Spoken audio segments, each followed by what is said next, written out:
عورت کی نماز کے سلسلے میں ابن باز رحمہ اللہ کا فتویٰ۔ عورت اور مرد کی نماز میں کوئی فرق نہیں ہے۔ بخاری کی حدیث ہے، صلو کما رأیتمونی اصلی، تم ایسے ہی نماز پڑھو جیسے مجھے دیکھ رہے ہو نماز پڑھتے ہوئے۔ اس حدیث میں حکم مردوں اور عورتوں کے لیے عام ہے، دونوں کے لیے برابر ہے۔ تو عورت کے لیے سنت یہی ہے کہ وہ آدمی کی طرح نماز پڑھے۔ عورت رکوع میں، سجود میں ہاتھ مرد کی طرح ہی رکھے گی اور ہاتھ قیام میں صدر پر ہی رکھے گی۔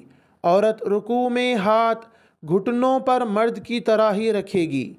عورت سجدے میں ہاتھ مرد کی طرح ہی رکھے گی، اور اسی طرح عورت رکوع میں پیٹھ برابر رکھے گی آدمی کی طرح، اور سجدے میں بھی آدمی کی طرح سجدہ کرے گی، اور اسی طرح عورت رکوع سے اٹھنے میں اور سجدے سے اٹھنے میں اور دو سجدوں کے درمیان مرد کی طرح ہی کرے گی۔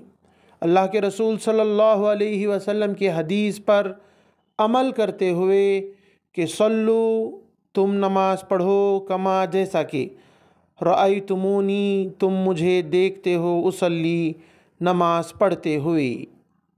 آپ اس طرح کے ویڈیوز کے لیے آن لائن تعلیم یوٹیوب چینل سبسکرائب کریں، یا آپ 8106126040 پر گروپ میں ایڈ ہونے میسیج کریں۔